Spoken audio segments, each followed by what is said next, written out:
This is Gail Ayers, the CEO at Crew Network, and I want to talk to you this morning about strategy, and I want to introduce you to a remarkable woman who has a lot to say about strategy. And Rita McGrath is an expert on many things, so we thought we'd take the time to ask her a question. When you're working with strategy, how do you help companies refine their strategic approach to focus on the right locations? Well, what I encourage them to do is think 5 to 10 years out and say, you know, what, if everything worked out great, you know, what would we look like? What would our environment look like? What kind of spaces would we want to embrace? And then kind of work backward in 2-year chunks and say, okay, well, if that's my 10-year goal or vision, what would I have to be doing this year? What would I have to be doing 2 years from now? What would I have to be doing 4 years from now?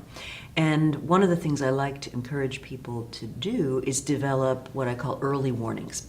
So look for the leading indicators of what might be telling you this is a good decision or not. You know, look for those early warning signs, and then be ready to move and act on them. What are some of those warning signs? For commercial real estate? Right. I'd be looking at things like how much excess demand there is or lack thereof. I'd be looking at things like, you know, how well equipped are your buildings for the modern age? You know, I mean, there's an awful lot of real estate out there that just isn't up to date as far as what today's tenants really are looking for. And then, you know, even a little further out, you'd want to be thinking about things like environmental impact. You know, are we really taking advantage of the new trends in things like communications, electric power, solar, those kinds of issues? So you'd want to be really paying attention to what's going to influence the people who are going to be in those spaces. I think safety and security are such critical issues Absolutely. now, and so much a part of the plan that I agree it's very hard to retrofit buildings sometimes when it's not easy. It can be very expensive. Exactly. Is there anything else you'd like to tell us as we think about our work with women to help women progress in commercial real estate? And our listeners always like to hear the special words of wisdom. That's great to hear. I think the main advice I would give women is, in general, is, you know, the old line is always men get evaluated on potential and women get evaluated on performance. And I think one of the things women undermine themselves by doing is doubting themselves too much. You know, I mean, women always want to have everything perfect, every period in place, all the I's dotted, all the T's crossed. And instead, I think sometimes you're better off just saying, you know, I can do this, and go for it. We know that women do have a tendency to spend a great deal of their personal capital working on the extreme aspects of the detail in the job and letting the networking value decline. So we remind our members that networking is probably just as important as being an expert at cleaning up the details, because you have to have those contacts in commercial real estate to make you successful. Absolutely, and I think that applies very broadly, but certainly in real estate, you know, it's a community-based kind of thing, you know, so a lot of deals happen because of who you know, who can recommend you, who talks you up, where you are, you know, what parties you go to. So I think one of the important things. Good, I'm glad. I would hate to come here and not have the chance to party. But I think a lot of women don't take enough advantage of the power of their networks. You know, they think good work will pay off, and it does. But I think it also is good work people can talk about, and people can talk about you about, is also pretty critical. Absolutely. The workload seems to be getting heavier and heavier for CEOs. And when you look out across the world and you think about what CEOs need to know, do you have any tips for how they can stay current and keep that knowledge in their strategy approach to changing and developing their businesses? Well, I think one of the things we're all wrestling with is the phenomenon that historically, we worked in hierarchies, right? And so you had the CEO and then all the reports and the work going on down. And there was a certain amount of work that it took to keep the hierarchy going, right? Now what we're adding in on top of the hierarchy, because we haven't gotten rid of the hierarchies, but now what we're adding in is this whole network of lateral relationships, and the crew network would be a great example, where we're also communicating and connecting and keeping on top of this kind of more networked kind of relationship and more networked way of working. And so what, in effect, we're doing is we're doing two jobs. We're doing the hierarchical job of being a leader and a CEO in those roles. We're also doing this lateral networking job. So it's almost like it's twice as much effort. So one of the things I encourage CEOs to really think about is absolute ruthlessness in priorities.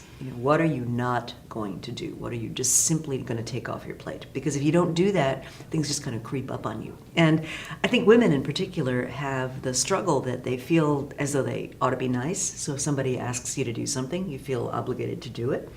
And I don't think there's anything wrong with saying, this just doesn't fit in my priority list at the moment. And people need to be more, I think, courageous about deciding what's on the list and what's not. When you cannot do it all, how do you help CEOs get the sense of peace as they let go of the things they can't do? I think one of the most important things to do is think about your agenda. And I mean that like totally literally. So I'll often get a call from a company that says something like, oh, Rita, we're really worried about, let's say it's innovation. And what are we going to do that's new? Or what new technologies are we going to adopt? Or something like that. And I'll say, okay, well, send me the last 3 or 4 agendas that you guys used when important people got together to talk about important stuff. And they'll send me the list, right? And I'll take a highlighter pen and I'll go through that agenda and I'll highlight anytime innovation or new business development or new technology comes up on their list. And I'm here to tell you, a lot of times it's like number 15, right, under material safety data sheet update. And the reality is, if that's important to you, it needs to be in position 1, 2, or 3. As you think about the next 10, 20 years, tell us what you're excited about. Excited about? I think, one of the things that's become a reality now is something I started writing about 20 years ago, which is the necessity for leaders to become more discovery-driven. And what that means is you plan with as much discipline as you can up to the limit of what you know. And then when you get to that limit, you stop and you replan. So you look around.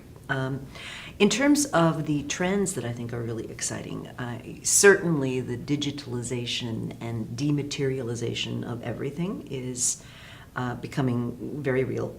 And I think certainly for people that deal in physical assets, you need to give that a lot of thought.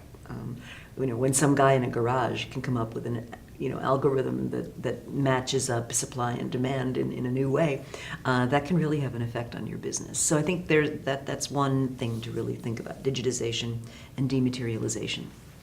A second thing that I think is very powerful is we are all now in a position that you would have had to be a multinational corporation 40 years ago to accomplish. So you can spread your message, you can gain followers, you can create networks in a way that has never been possible in the whole course of human history. And that produces, I think, some very interesting abilities to find out where the innovations are likely to be. Where is the real talent? Where are people that never used to have access to information going to be? And then I guess another thing I'm working on a lot is how do we create systems where people can get knowledge in sort of bite-sized chunks and in real time. So you don't actually have to go to a physical place to learn something. You can actually have that knowledge delivered to you in a way that's easy, and digestible, and you can learn it as you need it. And I think that's where we're moving to with respect to new knowledge and education. Well, I think it's an exciting future too, and one that we're really enjoying watching occur. The young women, particularly the X and Y generation, that are joining us at Crew Network, they're so exciting. They're full of ideas, and we love that, and we embrace that change. And we are looking forward to hearing all of the ways that we can change the way we strategize as we go into the future.